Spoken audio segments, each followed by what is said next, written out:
aquellos que quieran desbloquear por alguna pregunta o lo que fuere, lo hacen, ¿no? No sé si lo pueden hacer directamente ustedes o lo tiene que hacer nuestro compañero del centro de estudiantes, no sé cómo es. No, se pueden desmutear ellos solos, Carlos. Bien, perfecto, bueno. Vamos aprendiendo sobre la marcha. De a poquito, yo no sé, la inscripción de alumnos es enorme la que tiene, pero lo que yo no sé si realmente son todos los que están ahí. Yo hoy notifiqué de esta reunión y me figuraban unos 103 alumnos. Yo no creo que tengamos 103 alumnos, no lo sé, creo que no. Pero puede ser, puede ser. De cualquier manera vamos a hacer los que estamos acá y vamos a ir hablando un poquito de nuestra unidad y también un poco de cómo tienen, no sé, algunos consejos podrían ser que yo les puedo dar para esta materia. Esta materia son, como lo dijimos en la presentación, son 3 materias en una. Es decir, ustedes acá tienen un tema, porque tienen, por un lado,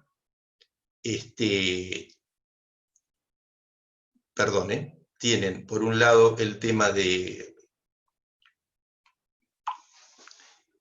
historia constitucional, por el otro lado tienen historia del derecho, y por el otro lado tienen derecho romano, o historia del derecho romano. Es decir, hola Zulma, es decir que tienen 3 en una.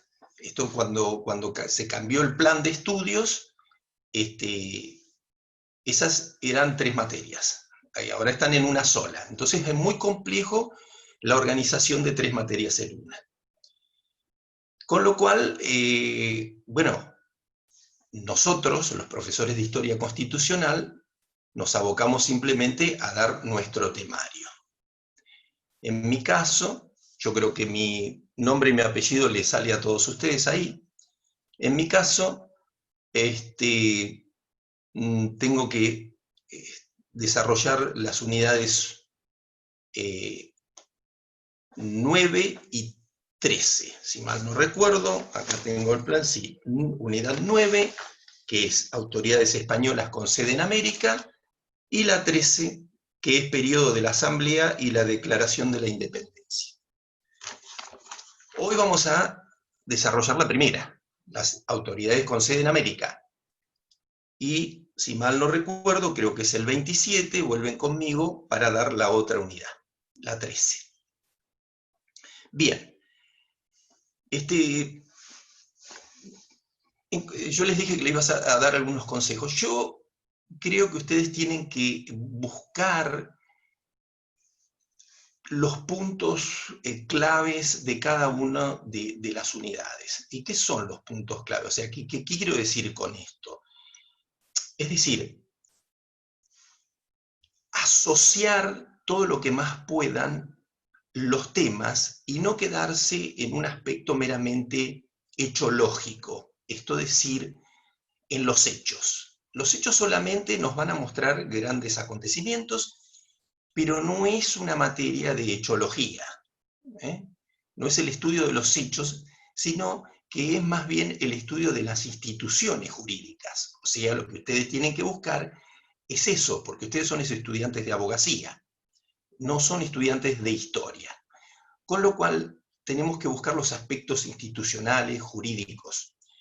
Tenemos que buscar qué rol desempeñan las funciones de los distintos gobernantes. O sea, hacer mucho hincapié en el poder ejecutivo, legislativo, judicial, en cada una de las épocas en que nos toca.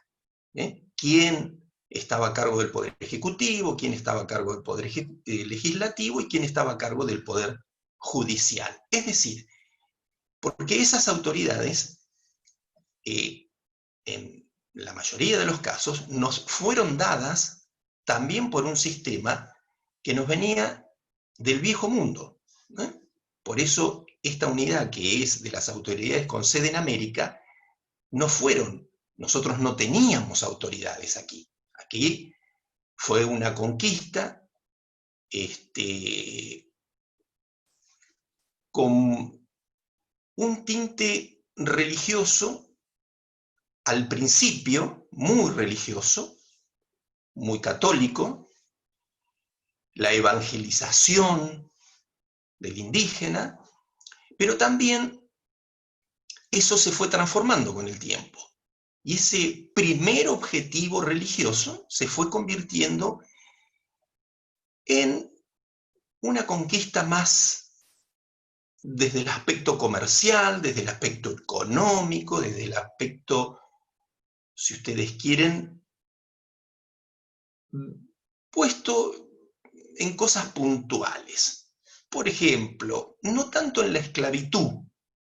Por ejemplo, no se buscaba tanto al esclavo, aun cuando los hubo, y tampoco era el tema de desarrollar ese sistema feudal que ya en España estaba bastante asentado, sino que aquí la conquista llevaba más la conquista del oro, de la plata, de estos metales preciosos que estaban necesitando los españoles, por supuesto, para ver su participación como imperio y como una manera de tener recursos económicos para enfrentar a los demás poderosos de Europa. Es decir, que entonces, vuelvo a repetir, busquen siempre ese tipo de cuestiones. No nos quedemos con el hecho si el aborigen, digamos, lo enfrentó o no lo enfrentó. Por supuesto que lo enfrentó, sí, al conquistador, pero veamos cómo se plantó el conquistador frente al aborigen, si le reconoció algún tipo de derechos, si le reconoció algún tipo de planteos, que por supuesto ya de antemano sabíamos que aquí el originario no tenía mucha manera de enfrentar al conquistador, con lo cual los derechos prácticamente no existían, lo sabía, pero eran mínimos, y de acuerdo al trabajo del indígena, ahí podemos decir que existen algunas facultades permitidas, pero mínimas. Ahora bien, fíjense ustedes qué importante es que recién en 1813, con la Asamblea del 13, que después lo vamos a ver, es cuando se le reconocen derechos a los indígenas. Y ahí es cuando la abolición de los azotes y de los tormentos y del trabajo del indígena, todo eso se ve reducido recién en 1813, ya por supuesto después de nuestra querida revolución de 1810. Pero hasta ese momento, no quiero decir que el indígena era una cosa, aparece como muy despectivo, pero casi podríamos decir que sí, porque el español, el criollo, nunca le reconoció los derechos que realmente tenían por ser nada más ni nada menos que los dueños de la tierra. Bien, no vamos a entrar tampoco a discutir si aquí la organización política, social y militar de los españoles se hizo bajo un régimen feudalista o más como si estuviesen en un sistema capitalista. En realidad, podemos decir que acá hubo un predominio del capital, no hay ninguna duda, en todas las actividades que se desarrollaban. Es evidente que la producción que se hacía acá estaba basada en el capital, primero de los reyes y luego de las empresas privadas, que también tuvieron su gran participación. Y ahí empiezan un poquito las etapas, ese punto que ustedes tienen, las etapas en el desarrollo colonial español, que tiene 3 etapas bien marcadas. La primera etapa va de 1492 a 1499. Digamos que aquí la conquista de tierras por la fuerza musulmana origina la reconquista de las tierras por la fuerza española, que es lo que pasó allí. De este modo, para los españoles este sistema de conquista o modo de conquista fue un sistema de vida normal. Es decir, para ellos la forma de apropiación era la feudal, sin lugar a dudas. Los reyes tenían sus señores, los señores tenían a sus vasallos. Esto podríamos decir que también era bastante cuestionable porque el 90% de las tierras o más le pertenecían a los reyes. Digamos que después esa nobleza, esa alta burguesía que tomó todo lo que los reyes le fueron dando de a poco, son los que después en las Indias occidentales aparecen como los conquistadores. Esos sí son, porque celebran pactos con la corona y se transforman en conquistadores. La segunda etapa, que va de 1500 a 1516, acá el carácter de la conquista ya tiene que ver con la incorporación de la empresa privada, es decir, ya el soporte económico, el soporte humano para esta aventura americana es que ellos se van a hacer cargo de los gastos, pero van a tener como contrapartida beneficios. ¿Sí? Bien. Luego tenemos la tercera etapa. La tercera etapa que va de 1518 a 1535. Acá ya aparecen los aventureros, los conquistadores que quieren el oro, que quieren la plata, que quieren dominar a los grandes imperios americanos, el azteca y los incas, pero todo ahí basado en esa pelea, podríamos decir, por el oro y por la plata. Bien, a medida que uno conquista, tiene que empezar a formar un sistema que va a estar llevado adelante por autoridades. Estas autoridades, que son autoridades que después tienen un fuerte peso en nuestro territorio, van y tienen distintos nombres, después muchos de ellos van a desaparecer, pero son instituciones que de alguna manera fueron los propios reyes, y valga la redundancia, la instituyeron para que la conquista sea más efectiva, si ustedes quieren.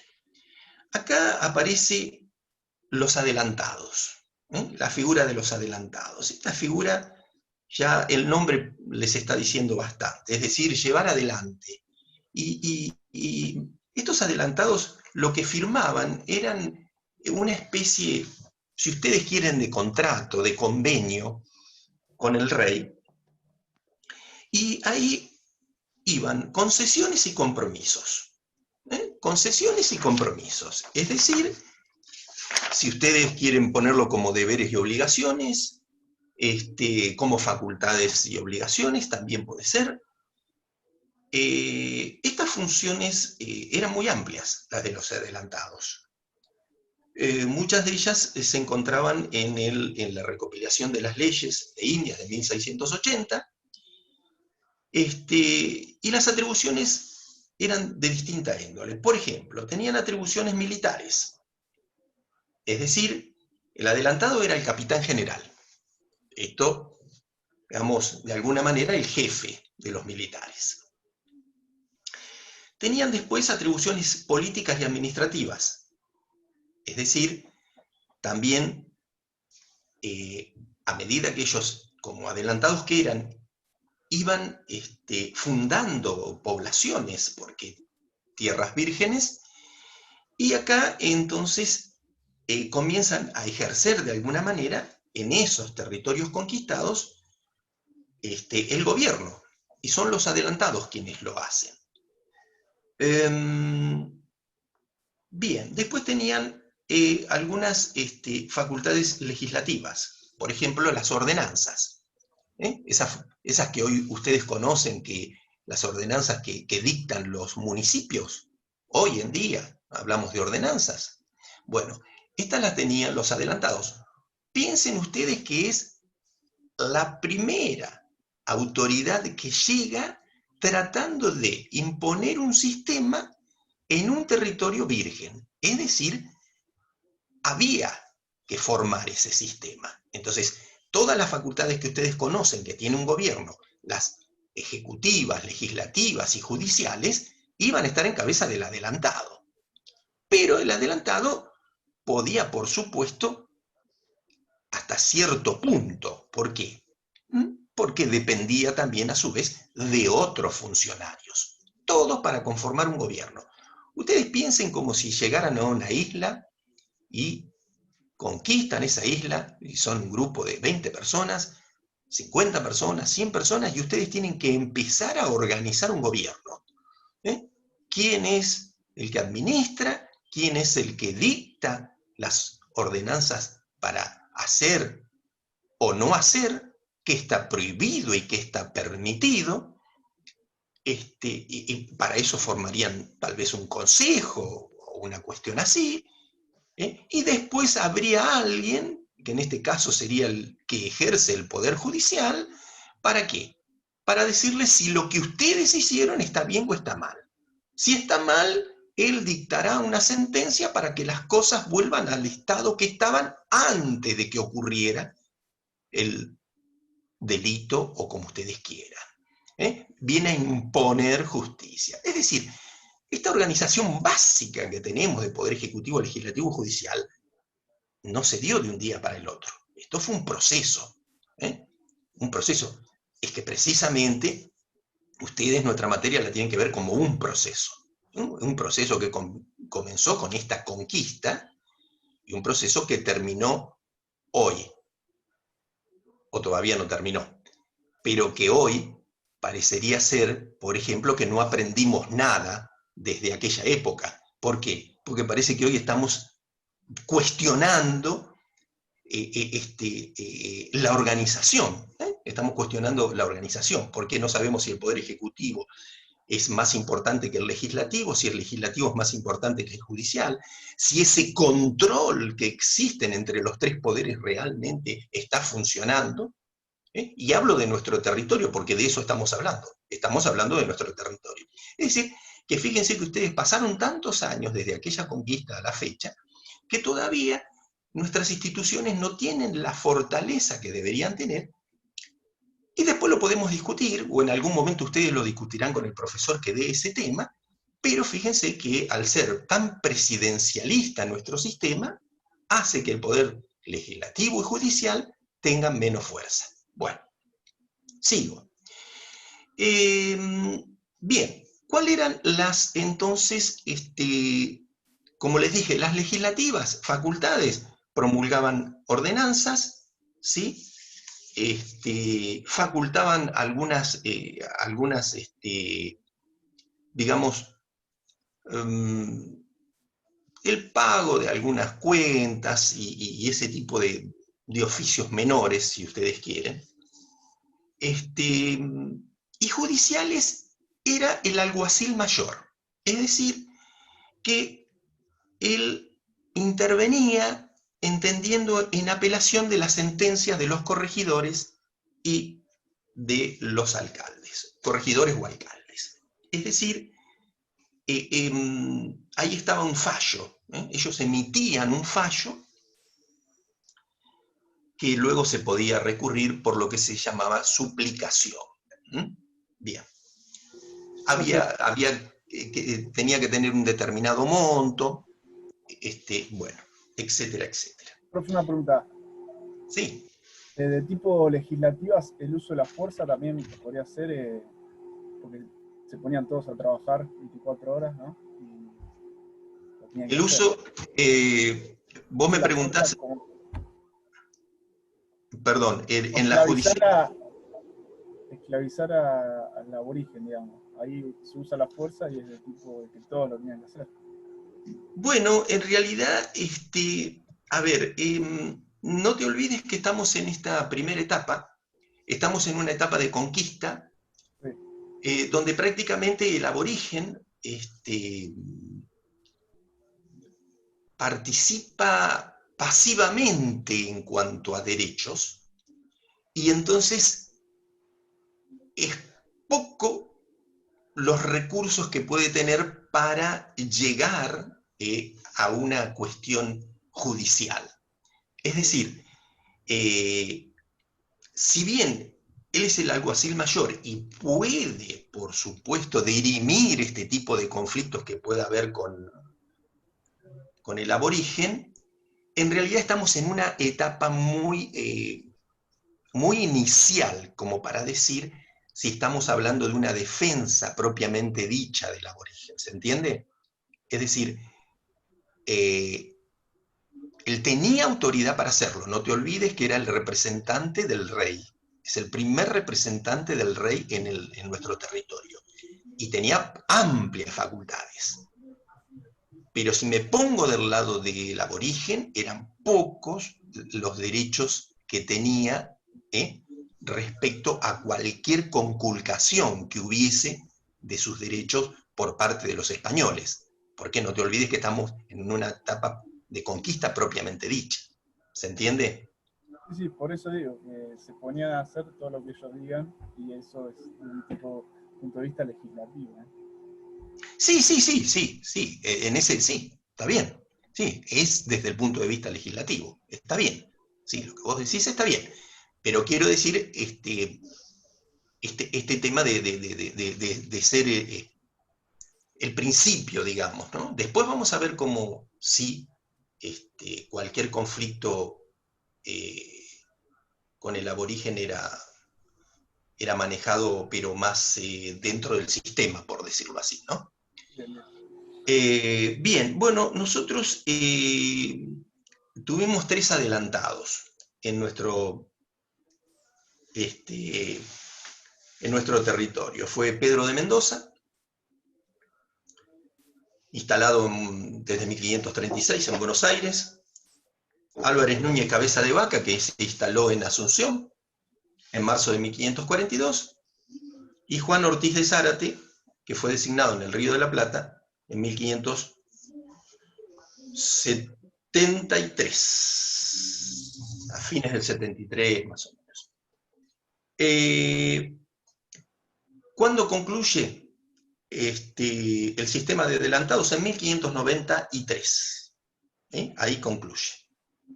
Concluye porque empieza a aparecer una figura que para nosotros va a ser muy importante, que es la de los gobernadores. Porque los gobernadores, que son nombrados por el virrey, bueno, es una figura que para el virreinato es muy importante. Cada virreinato, precisamente, se dividía en provincias y ahí estaba a cargo un gobernador. Estos funcionarios los designaba el rey, pero los designaba a propuesta del Consejo de Indias. Es decir, que no quitaba que los virreyes también lo podían nombrar a los gobernadores. Era una opción que existía también. Y decimos, como recién decíamos, si concluyeron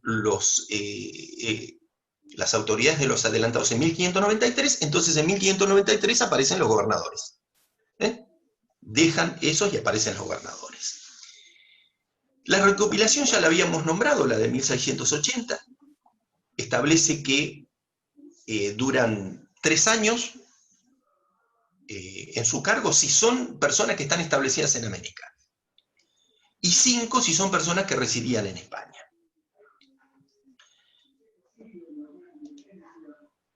Bueno, ustedes dirán, ¿por qué esta diferencia? Bueno, la diferencia tiene que ver con el viaje, o sea, lo que tardaban en ir y venir y este tipo de cuestiones. Bueno. Bien. Existen algunas, digamos, en la recopilación de India, existen algunas, algunos requisitos que se le pedían a los gobernadores, ¿sí?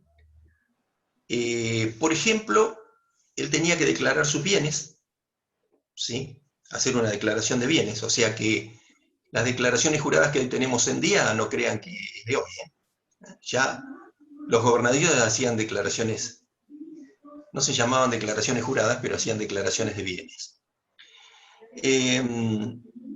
Y esa declaración la emitían a otra institución llamada Real Audiencia.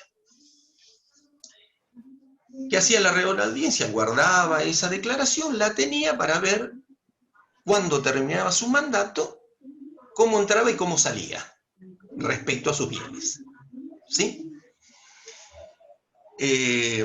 ¿Por qué? Porque hay un juicio que se llama juicio de residencia, que se hacía casualmente a los que dejaban su función, y entonces ahí es donde se veía si sus bienes habían aumentado desproporcionadamente. Bueno, tenían funciones de gobierno, presidían el cabildo, después vamos a ver la importancia del cabildo, antecedente de lo que hoy son los municipios. Entonces presidían el cabildo de la ciudad donde residían.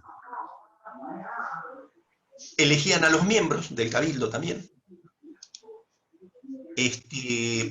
Por supuesto, vigilaban su... ¿Con la clase esta? ¿Pero te No sé, manda tu computadora? No, pero no tengo la camarita y eso. ¿Y no esta sé anda? ustedes que... Sí, creo que sí. Estoy probando, estoy viendo. Bueno, hay alguien que tiene el micrófono abierto, pero bueno, creo que es Franco. Bien. Y por supuesto, ustedes, al pensar en el gobernador, podríamos estar pensando en lo que hoy es, por supuesto, salvando la distancia, lo que hoy se asemeja bastante a un intendente. Tenía mucho mayor poder que el poder que tiene hoy un intendente, pero piensen que no es el gobernador que ustedes imaginan. Eran las primeras actividades, no se olviden que estamos recién poblando, o están recién los españoles tratando de poblar, con lo cual esto limita sus facultades en cuanto a que no es una organización de una ciudad importante, por decirlo de alguna manera. Bueno. Después tenía facultades legislativas. Las facultades legislativas también, igual que el anterior, emitían ordenanzas. Ordenanzas que tenían que ver también con la condición de los indios. La condición de los indios. Y todo lo que tenían que ver con la ciudad, como ya les dije anteriormente, y con el ejército, con las tropas que ellos tenían. Finalmente tenían funciones judiciales. Tanto tenían jurisdicción civil como jurisdicción criminal. Pero aquí en grado de apelación, es decir, ustedes ya están en primer año, pero ustedes ya van a aprender que existen en la justicia las 3 instancias, que ustedes ya lo saben, pero bueno, no viene mal recordarlos. En cualquier conflicto que ustedes tengan, van a tener primera instancia, segunda instancia, o Cámara de Apelaciones, y la tercera instancia, que en este caso, si están en la provincia de Buenos Aires, va a ser la Suprema Corte de la Provincia de Buenos Aires, ¿sí? Y que tendríamos una última instancia con la Corte Suprema de Justicia de la Nación. Pero en aquel entonces eso no estaba tampoco tan determinado. Estamos en los comienzos. Entonces, como estábamos en los comienzos, por ahora, en grado de apelación, resolvía en esta jurisdicción civil y criminal el gobernador. Bien, seguimos un poco más. Después aparece otra institución que son las capitanías generales. Las capitanías generales, había 4 grandes virreinatos que existieron, las capitanías generales.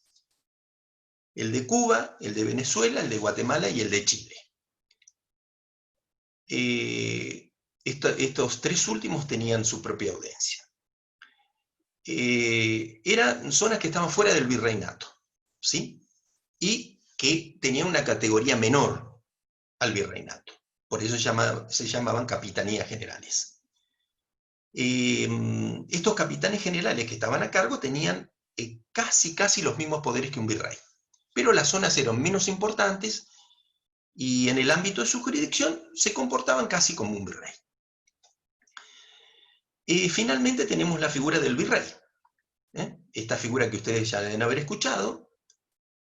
Sin lugar a dudas, el virrey era el delegado personal, el poder central, digamos, de su majestad. Y era su conexión directa con el territorio.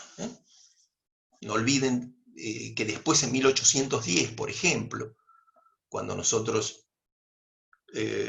queremos decir por qué había que sacar al virrey Cisneros, uno de los argumentos fue precisamente que si no había rey en España, el virrey no era más que su inmediato designado, y por lo cuanto no hay rey, no hay virrey tampoco. Uno de los argumentos es ¿por qué tener un virrey si ya no tenemos rey en España, ¿no? Estoy hablando de el Cabildo Abierto del 22 de mayo de 1810, ¿no? Es decir, que ¿para qué? Por eso es su figura más representativa. Facultades que tenía el virrey, bueno, en general podía modificar y suspender cédulas reales.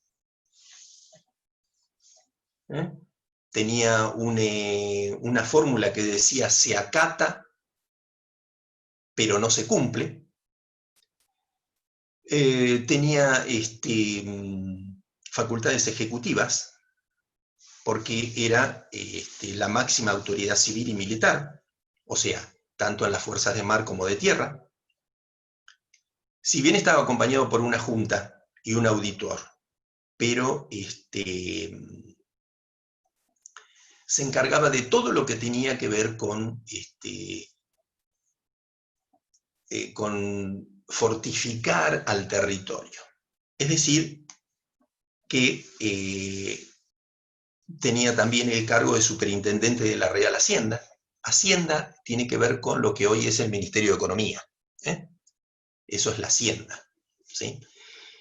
Y por supuesto, quien está al gobierno, de lo único que no se olvida es de los impuestos. Cualquier gobernante para poder gobernar necesita dinero. Y para tener dinero, lo más simple es cobrar impuestos. Entonces se encargaba también de eso. Administraba entonces las rentas públicas y creaba y aplicaba los impuestos. A los magistrados también los nombraba el virrey. En cuanto a las legislaturas, en cuanto a las legislativas, a las facultades legislativas, promulgaba las instrucciones, y las instrucciones eran directivas, y a las cuales se tenían que adaptar todos los que estaban por debajo de su investidura. Hablamos de gobernadores, hablamos de los miembros del cabildo. También sancionaba ordenanzas. Pero las ordenanzas eran para la aplicación local, digamos, territorial. Esos se llamaban bandos. Bien. Y en cuanto a las judiciales, ahí tenía que ver, daban mucha importancia a su participación en los conflictos con los aborígenes. Podríamos decir en primera instancia.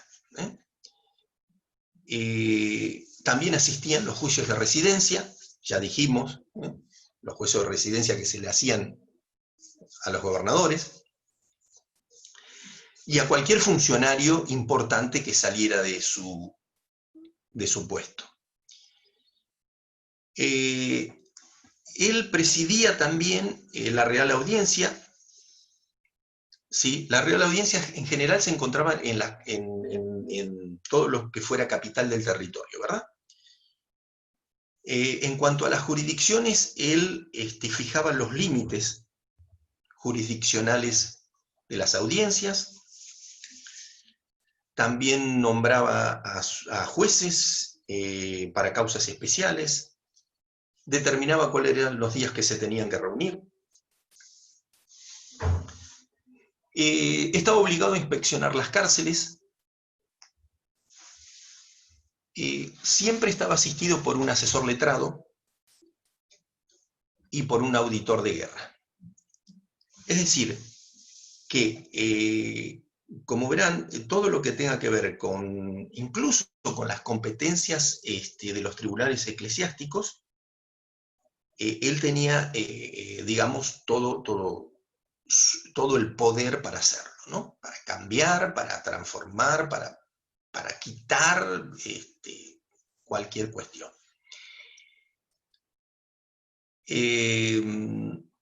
A pesar de que no intervenía directamente él como persona en las causas judiciales. Por supuesto que tenía sus delegados.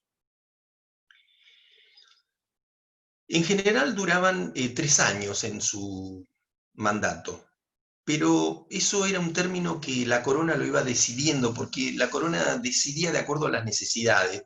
Podía nombrarlo por más tiempo, podía nombrarlo por menos. Era una conveniencia que la corona lo iba decidiendo en cada caso. Los virreinatos creados en América fueron 4. Fueron el de Nueva España, con residencia en la Ciudad de México, que se instaló en 1535, el del Perú, con sede en Lima, de 1544, el de Nueva Granada, con residencia en Bogotá, de 1717, y en el Río de la Plata, con sede por supuesto en Buenos Aires, creado en 1777. Bien. Quiero fijarme. Bien. Yo no sé si esta clase se corta, no sé si alguno de ustedes sabe si se corta o si se puede seguir. Si se puede, no lo saben. Bueno, no importa. Seguimos y si se corta, se corta. Hasta que no te diga 10 minutos no se va a cortar. Ah, bueno, gracias. Gracias, Lucas. Gracias.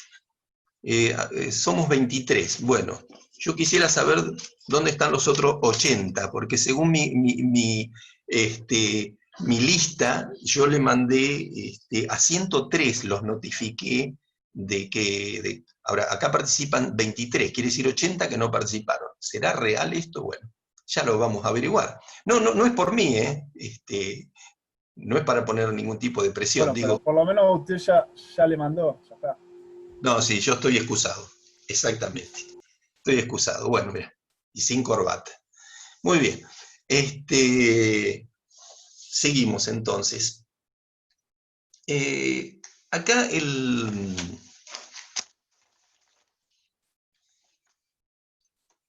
programa habla de por qué se creó el Virreinato del Río de la Plata, ¿no? Dice, causa de su creación, factores internos y factores externos. Eso es lo que dice el programa. Bien, a ver, acá hay muchos puntos para tener en cuenta, pero digamos que la importancia de los virreinatos y por qué se crean es lo que hoy, o lo que ya hace tiempo se llama geopolítica, digamos. No usaban esos términos, pero son, digamos, lugares estratégicos en la conquista. Ustedes fíjense que el Virreinato del Río de la Plata ocupa el lugar fundamental, casi es, por decirlo de alguna manera, donde se termina el mundo. Es decir,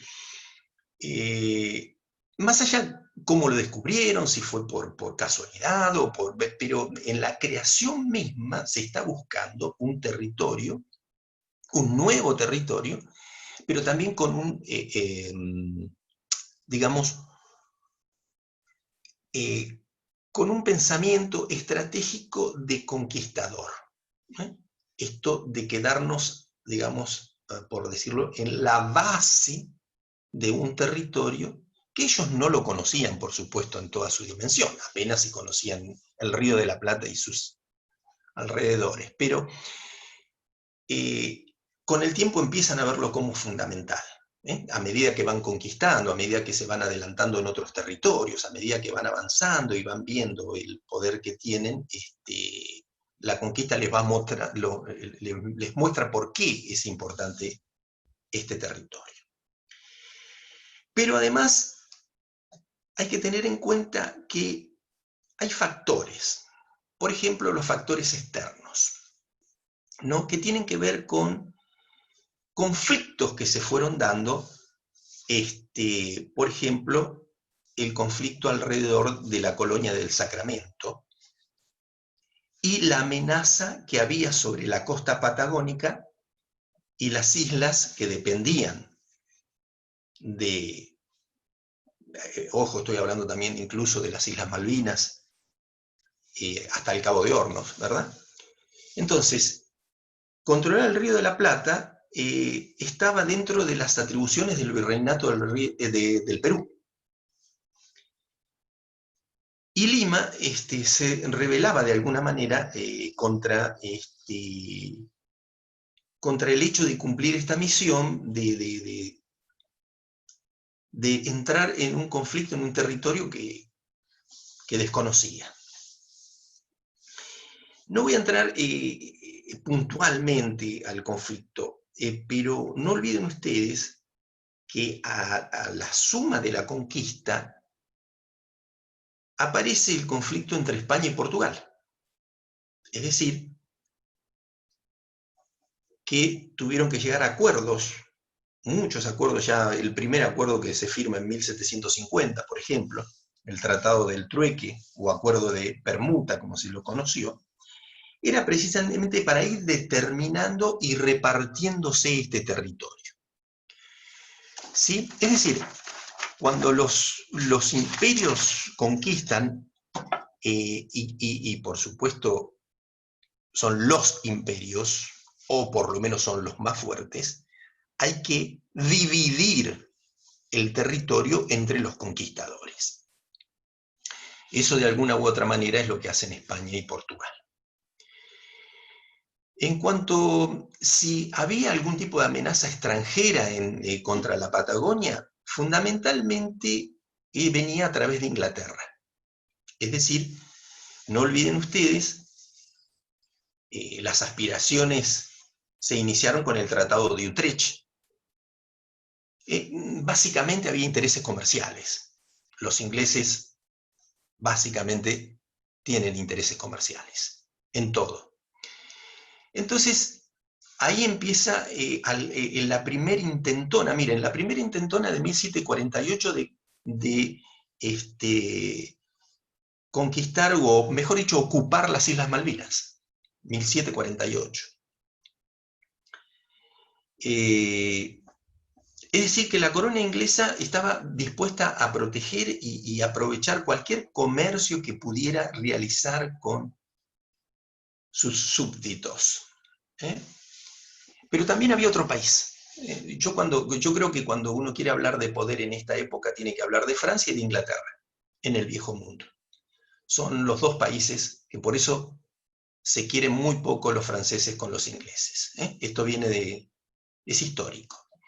Es decir, que acá es, digamos, también los franceses queriendo involucrarse en el tema de las Islas Malvinas, ¿no?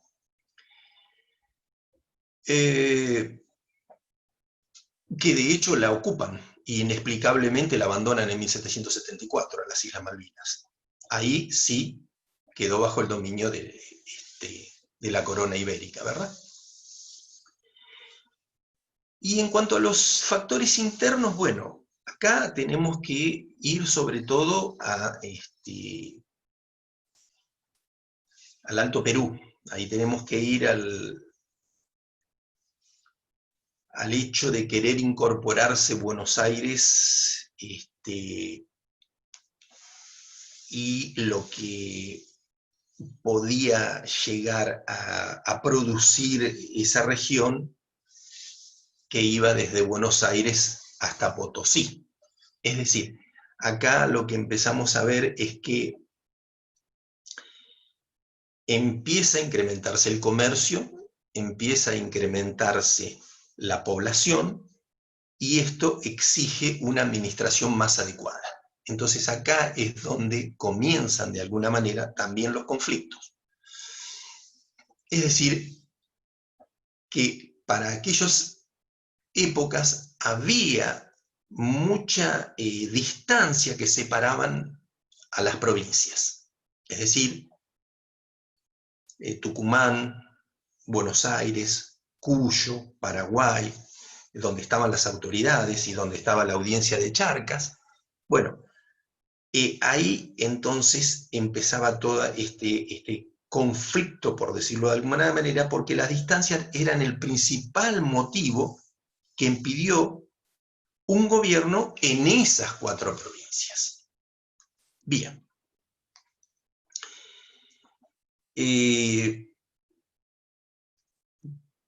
¿Cómo se solucionaba esto? Bueno, la realidad es que los virreinatos, cada uno tuvo su impronta, cada uno tuvo su manejo, y fue bastante conflictivo el que trabajaran asociadamente, por decirlo de alguna manera, y cada uno ejerció su poder como quiso y como pudo, y que en general el hecho de las distancias también permitió que no hubiera tantos enfrentamientos de unos con otros.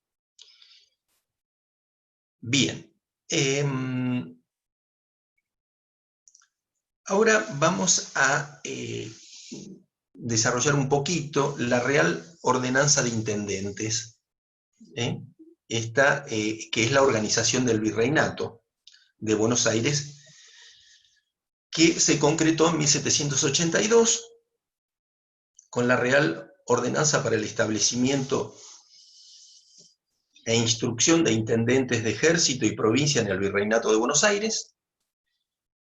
Se trataba de un código, ¿no? Un código tenía 276 artículos, y ahí se iban dando todas las instrucciones para establecer las intendencias en el virreinato. Y de esta manera se extinguían los corregidores.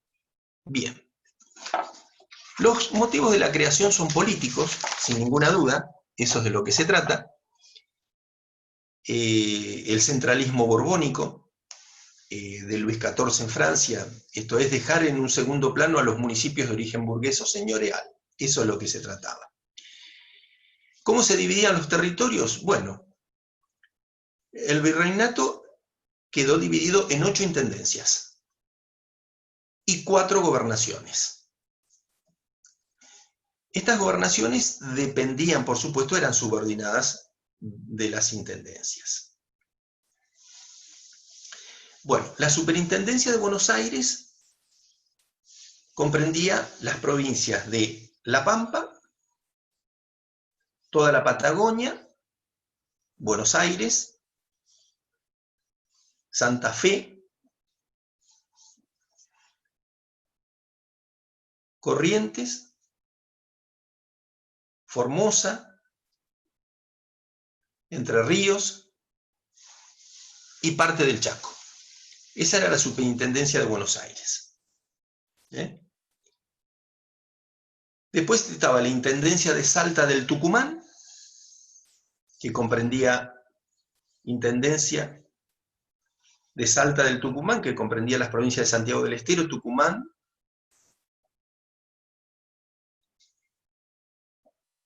Catamarca, Salta y Jujuy.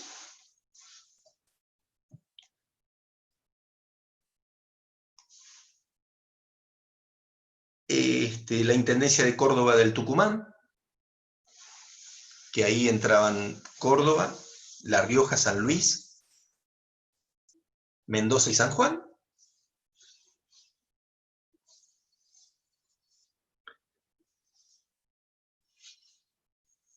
La Intendencia del Paraguay,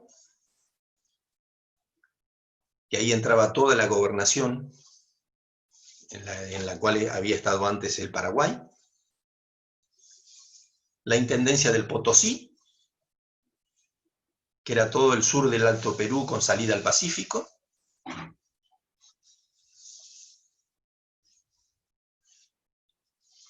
La Intendencia de Cochabamba, que era centro del Alto Perú.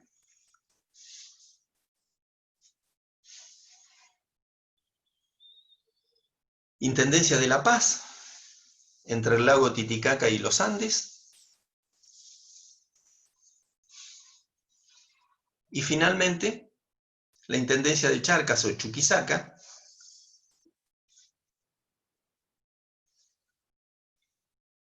que estaba unida al cargo de presidente de la Audiencia, donde hoy está la ciudad de Sucre.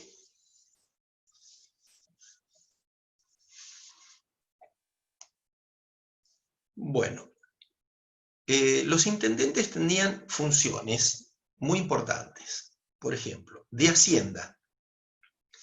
Las de Hacienda tenían que ver con la Real Hacienda, o sea, que era recaudación de rentas, de tributos, de impuestos, ¿sí? Y por supuesto, supervisaban las cajas de caudales de los cabildos.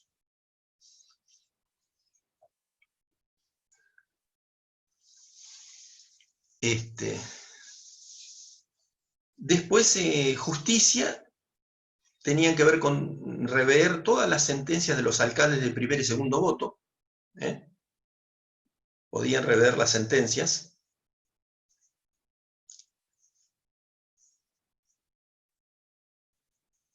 En guerra eran jefes directos de las milicias urbanas subordinadas a los cabildos.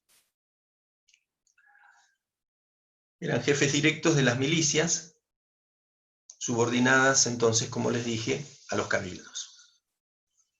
Y finalmente tenían también poder de policía, es decir, funciones ejecutivas. Por ejemplo, todo lo que tenía que ver con el comercio, obras públicas, la industria, ¿sí? Pero había algunas que eran estrictamente municipales, ¿no? Por ejemplo, controlaban la moneda, las pesas y medidas, incluso los castigos a los vagabundos también lo controlaban ellos.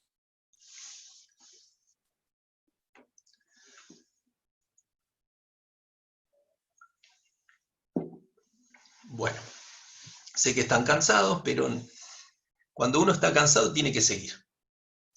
No se tiene que quedar. Entonces por eso seguimos. Bien. Los cabildos. ¿Qué eran los cabildos? Bueno, los cabildos eran, digamos, cuando los adelantados y los gobernadores empezaron a fundar poblaciones, bueno, lo primero que hacían era elegir o una municipalidad o un cabildo. En realidad, un cabildo. Lo que pasa es que no era fácil. Hoy vemos a un cabildo como algo pequeño, no era fácil en aquel entonces. Lo primero que hacían era trataban de hacer un fuerte para defenderse. Pero esta institución del cabildo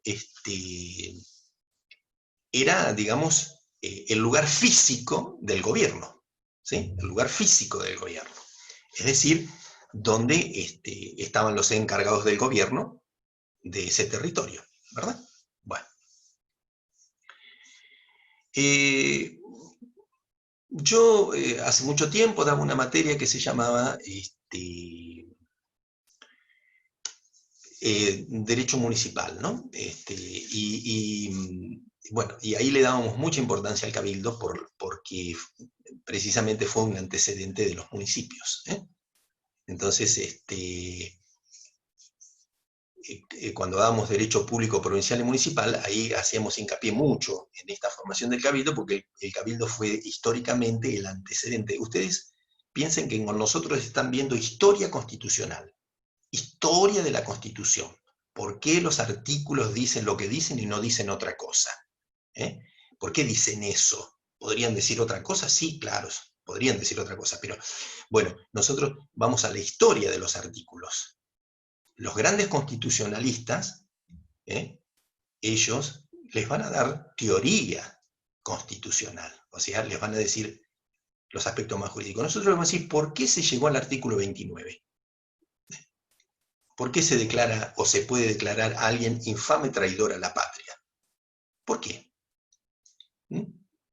Porque históricamente hubo alguien que fue infame traidor a la patria. Históricamente hubo alguien que se rogó todo el poder extraordinario.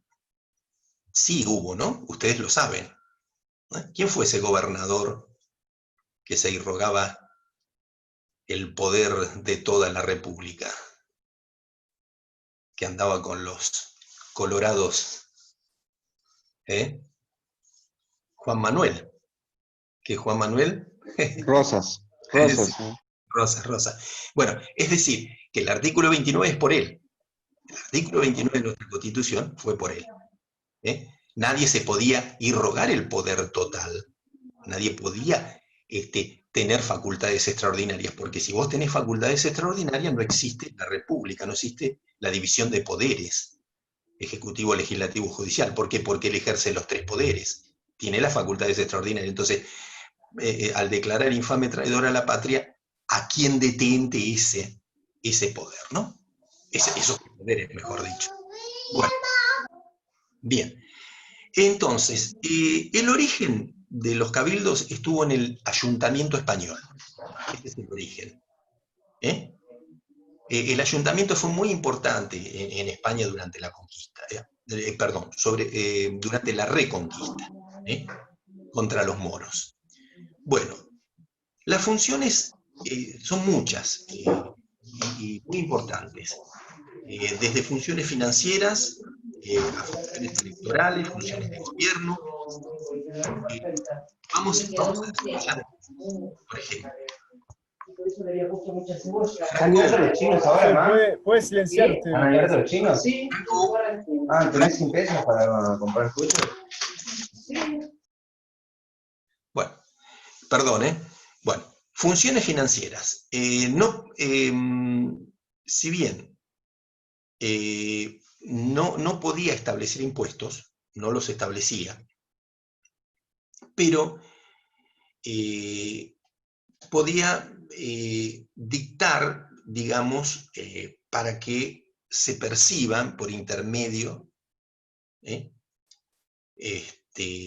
otros representantes autorizados para cobrar la renta. Ellos no lo hacían directamente, ¿no? Pero sí podían entonces dictar la percepción. Había dos tipos de impuestos que eran recursos del cabildo, que eran bastante importantes. Esto el doctor Galetti, que fue, por supuesto, hace muchos años, un gran profesor de la materia en la Universidad de La Plata, él hablaba de dos tipos de impuestos, los propios y los arbitrios, decía él. Que los propios tenían que ver con todo lo que sea la venta o del patrimonio de la ciudad, o la venta de tierras, todo eso, sobre eso ellos cobraban un impuesto. Podría ser un impuesto al patrimonio. Y después los arbitrios, que tenían que ver con gravar ciertas mercaderías, el comercio de ciertas mercaderías. Es decir, bueno, esa era la manera de recaudar del municipio. En cuanto a las funciones electorales, nombraba a sus integrantes. Los integrantes del cabildo eran los conocidos como alcaldes y regidores. Había alcaldes de primero y segundo voto. En cuanto a su función administrativa, su función de gobierno, se parecen, como les dije, mucho a las funciones que tiene hoy un intendente, ¿sí? Por ejemplo, tiene que ver todo con lo que es, con el control de la edificación, de la higiene, de la salubridad en la ciudad. Controlaban los precios, controlaban el valor de la moneda. Todo lo que tenía que ver con las escuelas de las primeras letras también estaba a cargo de los intendentes, con los hospitales también. Y después, por supuesto que como todo territorio tenía que ser abastecido de mercaderías para consumo, también ellos hacían el contralor de ese tipo de cuestiones. Había funciones registrales, hoy funciones registrales llamamos a las que hacen hoy, por ejemplo, privadamente otra de las carreras que ustedes pudieran estudiar. Ustedes pueden ser abogados y pueden ser escribanos, ¿sí? Entonces, para eso van a tener que dar un examen, por supuesto, para ser escribanos, posterior a que se reciben de abogados. Pero acá había como un registro público, de alguna manera, que lo hacía la municipalidad. Es decir, ¿qué registraban? Bueno, sobre todo, cualquier título que llegara al cabildo, para los funcionarios. Por ejemplo, aquellos funcionarios que eran nombrados y necesitaban ser registrados sus nombramientos, entonces debían exhibir esos títulos al cabildo, y el cabildo ahí le tomaba el juramento, etcétera, etcétera. Después tenía funciones políticas. Acá empieza, de alguna manera, ante la vacancia del gobernador, el alcalde de primer voto empieza a tener funciones políticas, pura y exclusivamente políticas. Después tienen funciones judiciales también. La desempeñaban los alcaldes, como le dije, de primer y segundo voto, en primera instancia y en causas civiles y criminales. Bien. Les vuelvo a repetir la importancia de hoy. Siempre que ustedes quieran acordarse de un cabildo, bueno, miren a nuestro municipio. Bueno, había requisitos, por ejemplo, para elegir en los cargos de lo que hoy serían los concejales. No, en principio no, en principio tenían que ser vecinos, y bueno, después les voy a dar un poquito más sobre eso. Primero quiero aclarar otros temas. ¿Cómo estaba compuesto el cabildo? El cabildo estaba compuesto, entonces, como le dije, por los alcaldes de primer y segundo voto que administraban justicia. Alcalde de primer y segundo voto que administraban justicia. Después estaban los regidores o concejales. Estos eran varios, los regidores y concejales. Estaba el llamado alférez real.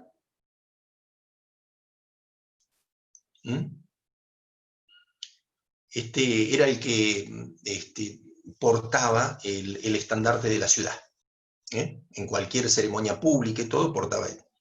Y también reemplazaba al alcalde en caso de ausencia. Ese era el alférez real. Después estaba el alguacil mayor. Ese alguacil mayor vigilaba la ciudad. Era algo así como que ejercía el poder de policía, era el jefe de la policía, sin dudas, y también tenía a su cargo la cárcel. No se olviden que los cabildos tenían cárcel. Después había otro llamado fiel ejecutor. Ese era el que controlaba las pesas y medidas de los comerciantes de la ciudad. Controlaba las pesas y las medidas. Fiel ejecutor.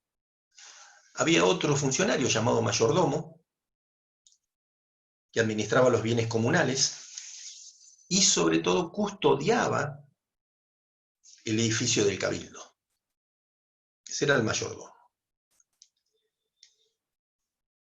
Estaba el escribano, que era el que levantaba cualquier acta de reunión que llevara el cabildo. Pero además era el que otorgaba certificaciones y escrituras. ¿Sí? Por eso era el escribano. Estaba el depositario general, que era el que tenía la guarda de los embargos y secuestros judiciales. Embargo y secuestros judiciales.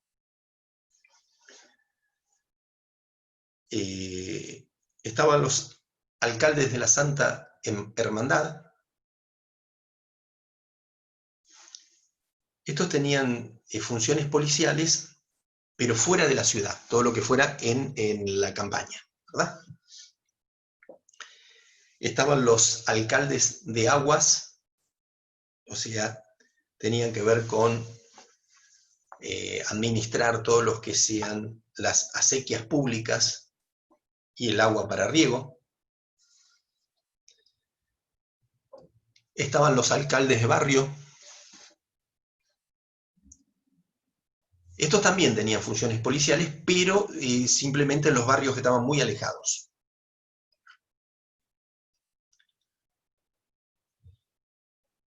Estaban los defensores de pobres y menores.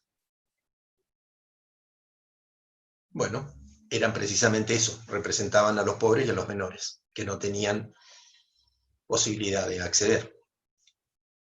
Y finalmente estaba el llamado procurador general o síndico,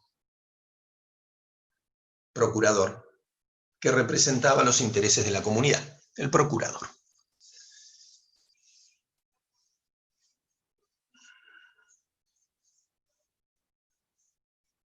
Bueno, ustedes, nosotros tenemos fechas muy importantes de los cabildos, pero yo quisiera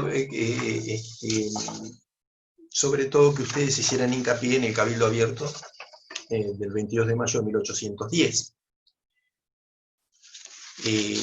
Ustedes lo van a ver cuando vean el tema de la Revolución de Mayo, pero ustedes, yo les diría que para que sea importante,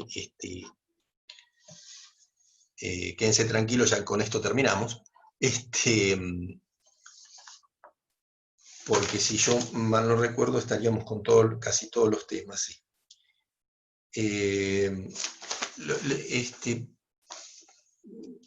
¿Por qué se llega a 1810? Bueno, recuerden eso, se llega a 1810 por cuestiones políticas, pero además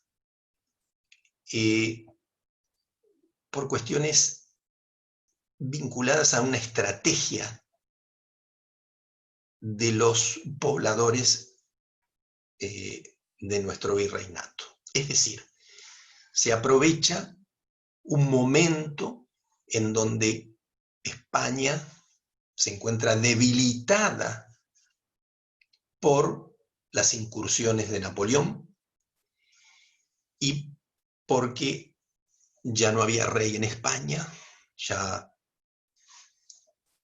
Fernando VII no estaba, y el territorio había quedado en manos del hermano de Napoleón, el llamado Pepe Botella. Es decir, que fue un oportunismo de nuestros criollos, más allá de la división que existían entre ellos. Por un lado estaba Saavedra y el pensamiento de Saavedra, por el otro lado estaba Mariano Moreno, el revolucionario, el jacobino. Es decir, dos fuerzas totalmente distintas en cuanto a su pensamiento. Unos representaban a los hacendados, a los comerciantes, otro representaba, como Mariano Moreno, a la juventud, a los revolucionarios.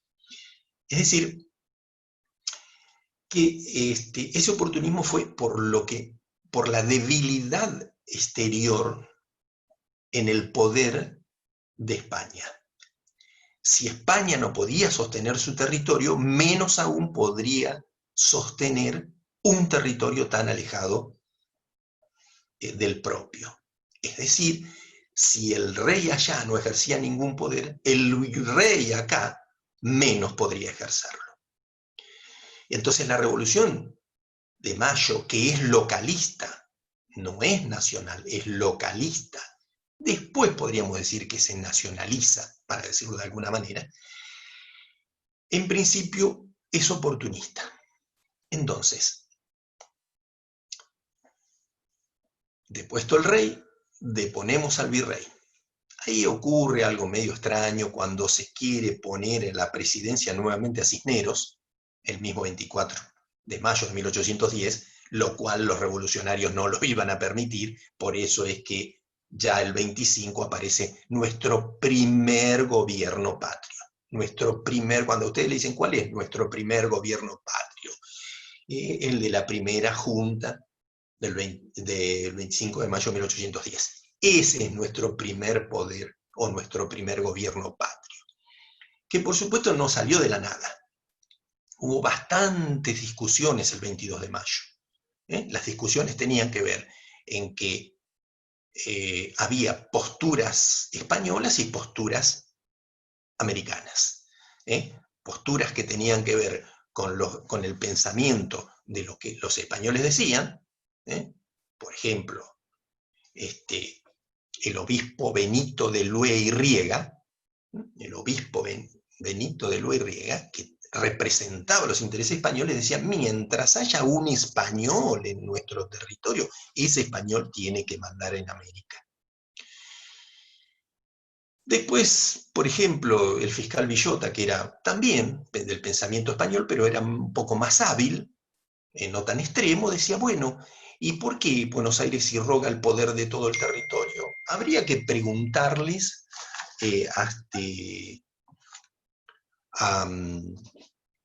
a los demás cabildos, a ver qué piensan, a ver si ellos pueden mandar sus diputados, para ver si realmente están de acuerdo con esta revolución.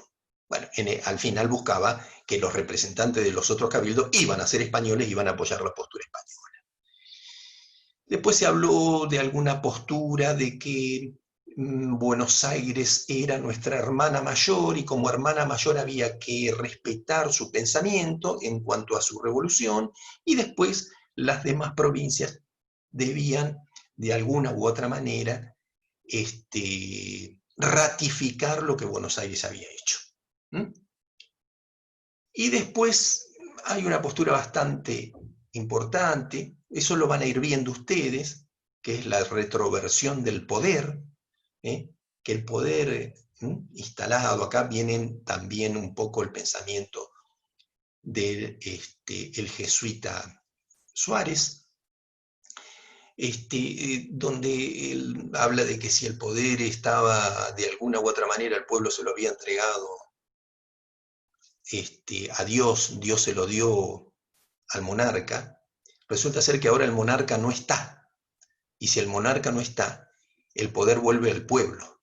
¿Y el pueblo a quién se lo tiene que dar? A quien considere que se lo tiene que dar. En este caso, a la Junta. Es bastante prolija esa postura de decir de que el poder está ahora de nuevo en el pueblo y el pueblo se lo tiene que dar a quien cree que se lo merece. En este caso, la Junta. Bueno, ahí vamos terminando. Fue muy largo. Me pasé, no hice ningún corte, no los dejé tomar café ni nada, pero bueno, no importa. La costumbre de dar clases así, digamos, presenciales en donde uno no hace corte. Pero bueno, no sé si tienen dudas o cómo les pareció, Profe, sí, sí, buena clase. Entonces, el 25 aparece presidida por Saavedra, ¿no? claro, sí, preside Saavedra, correcto. Bien, gracias. Saavedra preside y después la Junta tiene, por supuesto, los secretarios y los vocales. Pero yo no me quería extender porque esa unidad seguramente está en otro profesor la tiene que dar, entonces para no meterme en el tema de otro profesor. Pero ya la van a ver, vean cómo está formada la Junta, pero verán ustedes que en la Junta triunfa el pensamiento saavedrista en contra del pensamiento de Moreno, Mariano Moreno. Por eso se va Mariano Moreno, o mejor lo dicho, lo echan. Por ¿Paso eso, estaba ahí también metido? sí, Juan José Paso, sí, claro, Castelli, Bien, y, pero vuelvo a repetir, tendríamos que ver bien cada una de las posturas, que eso se puede ver, no hay ningún problema, pero justamente como no es mi tema, no me quiero meter en el tema de... perfecto. Pero bueno, bueno, espero que les haya gustado, que no se hayan dormido mucho. Eh, eh, no sé si les quedaron muchas dudas, si se entendió lo que se dijo.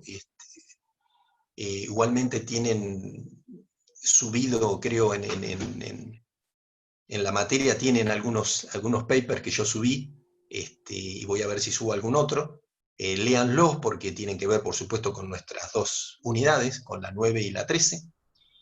Y bueno, después veremos cómo va a ser el parcial, que es lo que más a ustedes les interesa, seguramente, pero Profe, va a haber preguntas, lógico, ¿sí? sí, Profe, otra ¿le puedo pregunta. hacer una consulta? Ah, Sí, no, dale. La dejamos a Nancy, a ver. ¿le puedo hacer una consulta? Porque yo no sé si tengo que rendir el parcial con guardia o el parcial con usted, porque estoy en los dos. Bueno, ahí tenés que preguntarles a los chicos del centro de estudiantes, ¿estás en las dos cátedras? Sí, Ah, bueno, es una locura. es un lío, sí. Qué raro, ¿no? Que estés en las dos cátedras. Bueno, no Y sé lo cómo mismo hacer. me pasaba con teoría, y bueno, ahora decidieron dejarme en una, pero, o sea, yo no sé si usted dio trabajos prácticos y demás, y bueno, nada. No di trabajos prácticos, pero bueno, después veremos si llegado su momento Sí, damos algún trabajo práctico en general, ¿no? Algún trabajo claro, práctico en general. O sea, tal vez, es para pensarlo, puede haber seguramente preguntas así, como meter en la bolsa muchas preguntas de todos los profesores y, y seguramente también van a tener un examen oral con el titular, eso es casi seguro. Un examen oral con el titular yo estoy casi seguro que van a tener. Pero eso se los va a decir ¿no se los dijo el doctor Frundarena? No. No, todavía no tuvimos con él. Bueno, creo, si por ahí me equivoco, que nosotros siempre nos gustó el examen oral. Miren, ustedes van a ser abogados, y el abogado lo primero que tiene que aprender es a saber hablar. Yo sé que ustedes me van a decir, sí, pero miren que nosotros tenemos un proceso escrito, no tenemos un proceso oral. Sí, pero ustedes tienen que aprender a hablar jurídicamente. Y lo mejor para romper el hielo y hablar jurídicamente es dar exámenes orales. Perder el temor reverencial que pueden tener ante nosotros, algunos, otros no, y entonces largarse. Acá hay que aprender a hablar jurídicamente y con términos un poco técnicos que tienen que ver con los nuestros. Ustedes verán que los profesionales, cada uno en su materia, habla con una técnica. El médico no habla como el arquitecto no habla como nosotros, y nosotros no hablamos como los contadores. Es decir, todos tenemos una forma de hablar. Bueno, eso se logra a través de poder ustedes enfrentar una mesa de examen y explayarse, perdiendo el miedo. Hay mucho miedo, yo lo sé, pero bueno, con esto de el Zoom, por ahí no tienen tanto miedo, no sé, qué sé yo, por ahí lo pierden. Profe, Sí, te entonces, escucho. ustedes, sí, la última pregunta. Usted decía que la unidad de usted era la 9 y la 13. Están cerradas en el campus. No sé si usted subió algo que justo estaba diciendo eso para verlo. O cuándo la iban a abrir. ¿Están cerradas? Sí, están las dos cerradas. Ah, bueno. Bueno, entonces voy a hablar con... A mí me habían dicho que estaban abiertas. Voy a hablar en todo caso con Nicolás, creo. Bueno, No sé si anda por ahí Nicolás, pero para que las abra, porque... bueno, eh, sí, sí, para que ustedes tengan acceso bueno, después me voy a fijar. bueno. Voy a entrar y me voy a fijar a ver si puedo abrirlo yo y bueno, nada. Sí, dice Eh, restringido, dice, ¿no? En las Sí, sí, unidades. ahí lo actualicé, están cerradas, pero para saber si había puesto un power o algún trabajo ahí para que veamos. Bueno, sí, bueno, el primer cuatrimestre estuvieron abiertas, no sé por qué están cerradas, pero bueno, vamos a abrirlas para que ahí tienen ustedes, Sí, tienen de las dos unidades, de la 9 y de la 11 tienen, yo agregué, voy a ver si agrego algo más, sí. pero creo que con eso van a andar bien. Ah, entonces hay material. Bueno, listo, gracias. Ay, sí, sí, sí, sí, pero bueno, insisto, voy a ver con quién hablo para que se pueda abrir. Perfecto. O lo hago yo. Este, bueno, eh, gracias, entonces espero que les haya gustado o por lo menos hayan entendido. Chao, Bueno, Zulma. gracias, profe. Chau, chau. No, a ustedes, Chao, profe, Gracias, gracias. gracias por participar. Chao.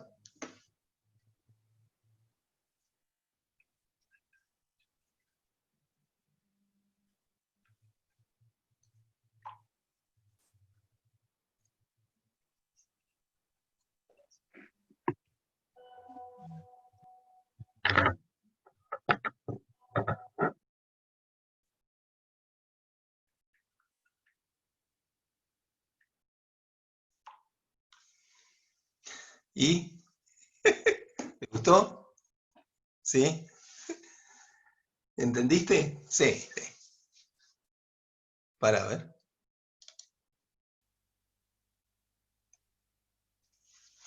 No te escucho. A ver.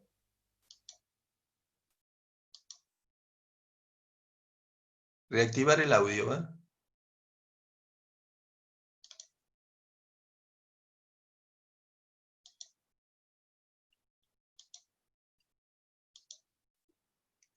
Para. Vos. A ver. No, no te escucho. ¿Será tu compu?